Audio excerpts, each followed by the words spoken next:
Hey everybody, welcome back to the channel. A couple eBay store updates here. Prepping some sales.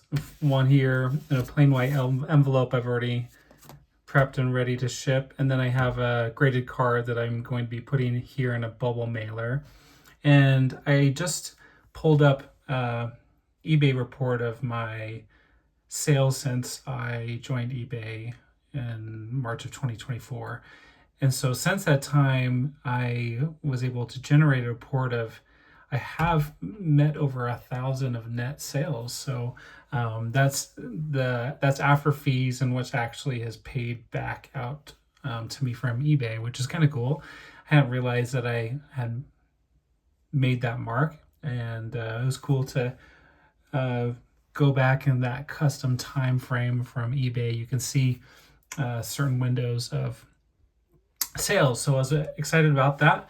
And with today's shipping, I wanted to do a little video about this card here. And this is a tag graded card of Bijan Robinson. And this is a Mint 9 from Tag Grading.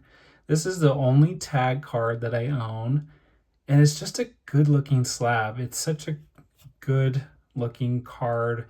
It compared to other grading labels that, this transparent label, especially like on a black backdrop, it really looks nice.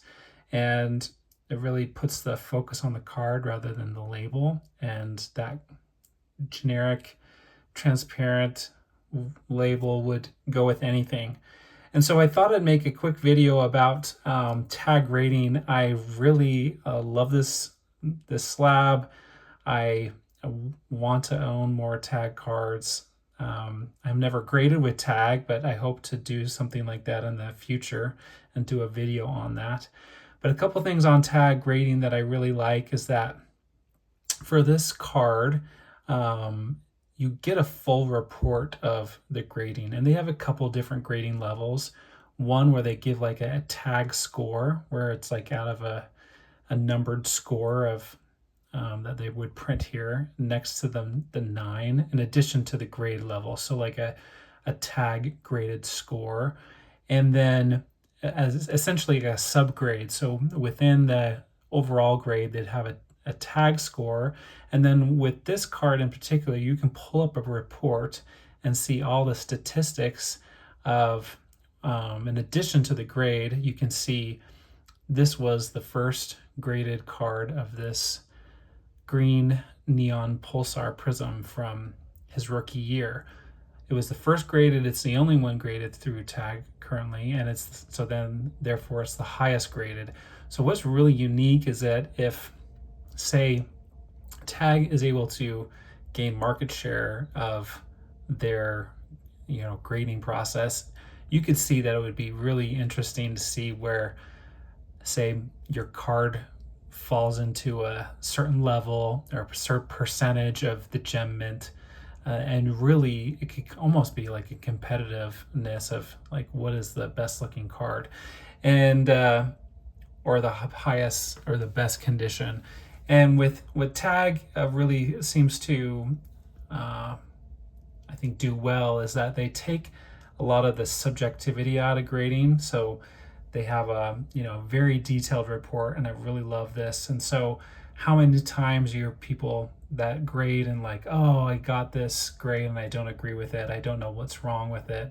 And then with this being a 9, first glance you're like, this is a good looking card, the corners look good, and nothing obviously there. And so you look up the card and you can see exactly what they valued the card. And so I think they had it something like a significant indicators for the grade.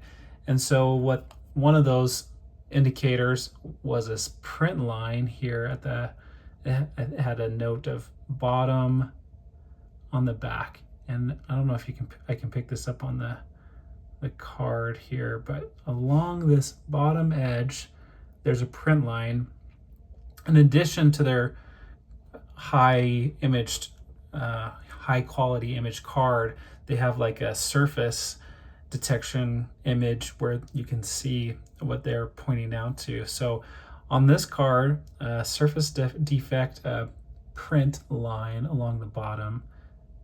See right there, it's really subtle, but it kind of looks like a little indent along the bottom. And so that was something they had mentioned. And then other significant drawback that led to a 9 is, the left to right centering looks pretty good, but they had indicated that this top to bottom centering was, not in their gem range. So overall, that's just like so nice to know. Like how awesome is it to have a grade and then have an explanation, and then again, your first glance, this is a good looking card. I think it's easier to look to the left or right centering, but yeah, then if you look top to bottom, you could tell that's not quite 50-50, and to their grading again is notches it down to a mint 9. And then you're looking for any dimples, and on this first side here, no print lines. Sometimes these prism various parallels, you can see these print lines, but nothing that seems obvious there. But then again, with that detailed note, you could go to the card and say, okay, I can see what they're referencing. You may have some disagreements on that or whatever, but at least, like, according to their standard, they're saying this is what we evaluated the card at, and this is the significant details. And then again, a very detailed report. You can see like the exact measurements of the card and the centering grades and the percentages that they calculated. And so overall, such a great experience. I bought this just off of eBay, and so I didn't grade this myself, but really loved this card, and was able to again make the sale. But I really want to own more tag cards in the future, and I think this is somewhere where PSA lacks, where the subjectivity has been a discussion for a long time.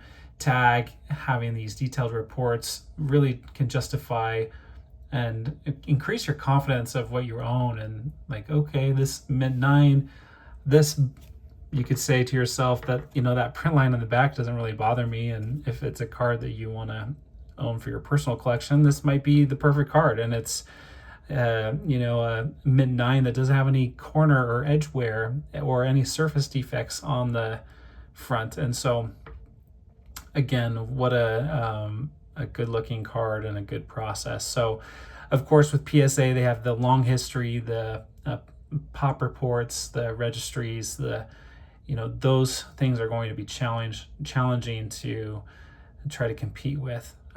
Again, with this card, this is the only neon green pulsar of Bijan Robinson that they've graded. So, but that it might be expected with a card like this. Who knows how many people are grading it? But overall, tag card, love this slab. Really enjoyed having this card, and hope to own more tag cards in the future. And selling this one, and again, it was cheap. It was under $25 I had it listed for. So selling that, shipping that out today, and maybe some more tag cards in the future. So let me know in the comments, what do you think of tag grading? Have you heard of them? What are your exposure to tag grading or plus minuses with other grading companies? I'd love to hear it. Thanks for sticking with me. Stay well, stay happy, and have a great day.